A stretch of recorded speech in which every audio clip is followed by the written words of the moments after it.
So, eto na nga, mga minamahal, oo, nakahanap rin po ng katapat itong si Senator Rodante Marcoleta. Paano ba naman kasi? Masyadong pa-FC, masyadong pa-epal. Masama bang magbigay ng privilege speech? Hiwalay na privilege speech itong si Senator Lacson? Ha? Masama bang magbigay habang kinakandak na, habang meron siyang Senate Blue Ribbon Committee hearing, masama bang magbigay ng privilege speech itong si Senator Panfilo Lacson? Kaya nga privilege eh. 'Di ba? Or else, baka insecure itong si Rodante Marcoleta kung kaya't, syempre, 'di ba, mas pinaniwalaan ng mamamayang Pilipino, mas tinangkilik, 'di ba, ang speech ni Lacson. Paano kasi hindi moro-moro?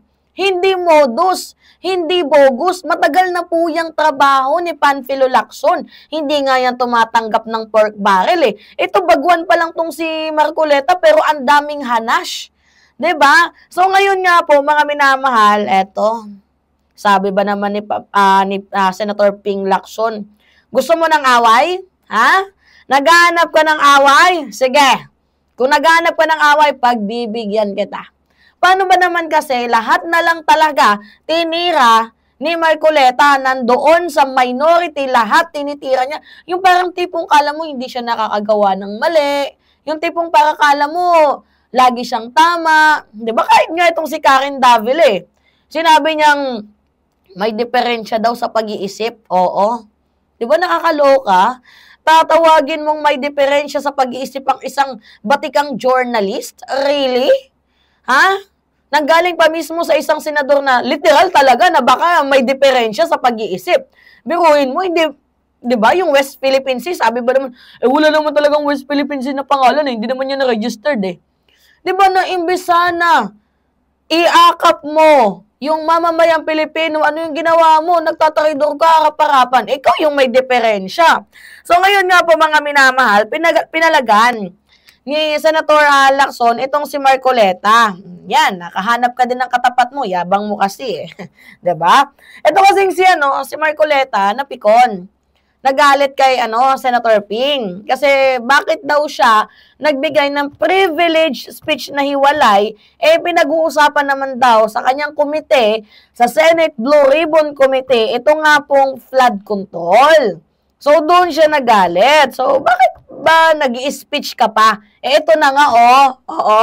Hinaharap na namin, nag-investigate na, ba't ka pa nagbigay ng hiwalay na privilege speech? So, hindi daw dapat ganon, mga minamahal. Mali daw po yun.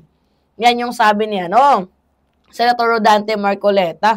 Saan ka ba naman nakakita ng privilege speech na na nandun sa committee niya, mga minamahal? Kaya nga privilege eh. Kaya nga mayroong karapatan dyan si Senator Panfilo Lacson kasi privilege speech lang naman. Hindi naman siya yung nakialam sa hearing ni Senator Rodante Marcoleta. Nagbigay lang naman siya ng speech. Wala naman atang masama dun. Actually, sa sa totoosin, kung hindi lang si Chis Escudero, diba, mga minamahal, yung Senate President, baka si Ping yung nandyan sa Senate Blue Ribbon Committee. Diba, baka si Ping.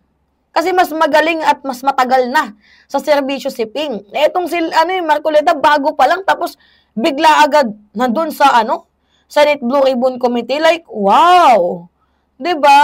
Ano yan? Niluto ang mga komite. So ngayon, hinayaan naman ni Senator Panfilo Lacson, sige, magkanda ka ng investigation. Wala pa kailang dyan.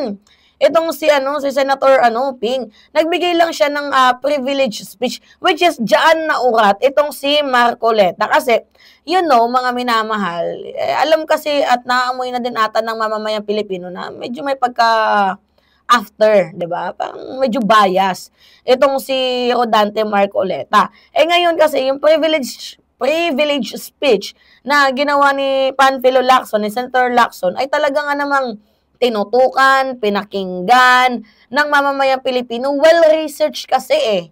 'Di ba talagang ni-research ni Senator Ping Lacson, lahat-lahat ni-research niya. So ngayon, yan talaga yung hinahanap ng tao, yung transparency. 'Di ba? Napikon itong si Marcoleta kasi parang epal daw sa trabaho. Ganon. So, yun, nag-react siya. Mali daw ang ginawa ni Lacson. Ngayon, nagsalita itong si Ping dito kay Marcoleta. Bakit? Naghahanap ka ba ng away?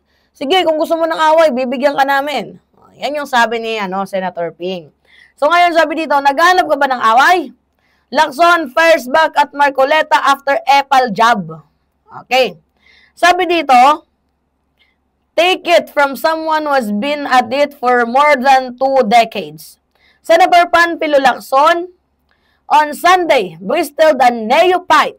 Senator Rodante Marcoleta claimed that he and other senators were undermining his authority as chair of the Senate Blue Ribbon Committee in its injury into alleged anomalous flood control projects of the Department of Public Works and Highways. Kumbaga sinasabi ni Rodante Marcoleta, masyado nyo naman natang minamaliit ang pagka-chairperson ko ng committee to.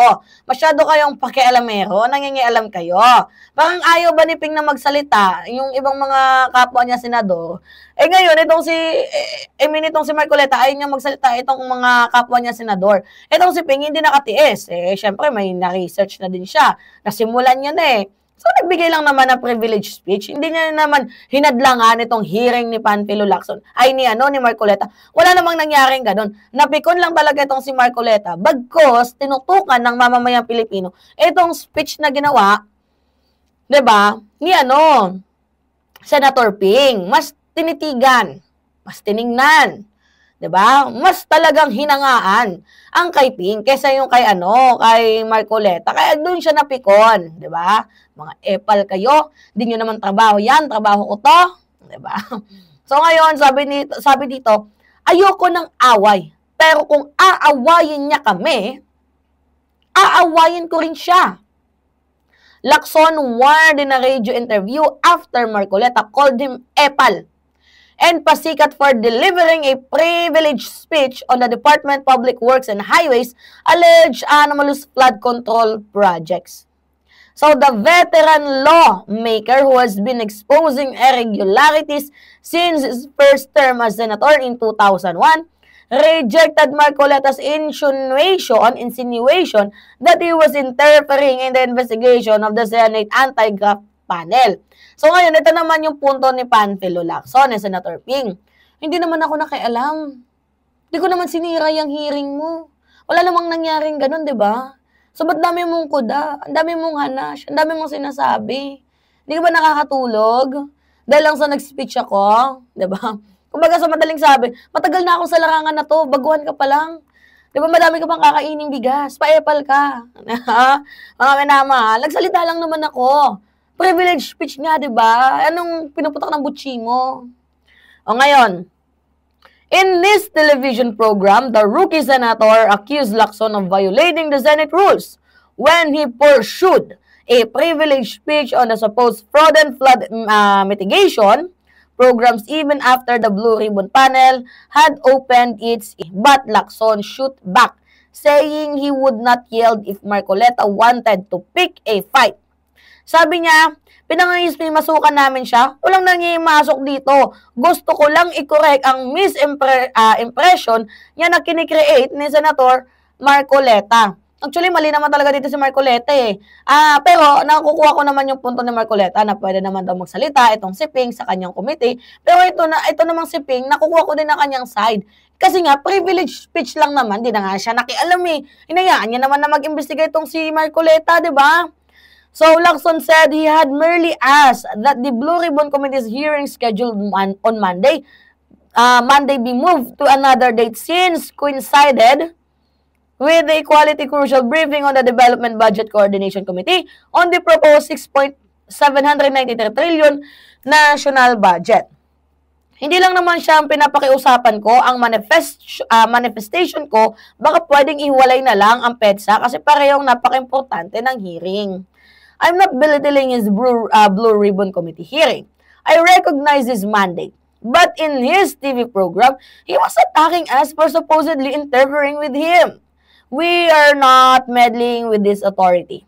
Sabi ni Panfilo Lacson. Hindi, Senator Ping, naiinggit lang yan sa'yo kasi mas kinatigan ka ng mamamayang Pilipino and you have, the support of the Filipino people. Diba? Kasi maayos. Okay, yung privilege speech mo, tinutukan ka namin, di ba? Nainggit lang yan sa si Marcoleta ba? Oo, kaya daming kinukuda, daming sinasabi. Natapakan lang talaga yung ego niya. Yan yung totoo dyan. Alright, mga minamahal, yun po. Anyway, pahingi lang ako ng comments, likes, and share. And also, don't forget to click the subscribe and hit nyo palagi ang notification bell para lagi kayong na-update sa mga video na ina-upload natin. Yun lamang at ingat, mga kababayan.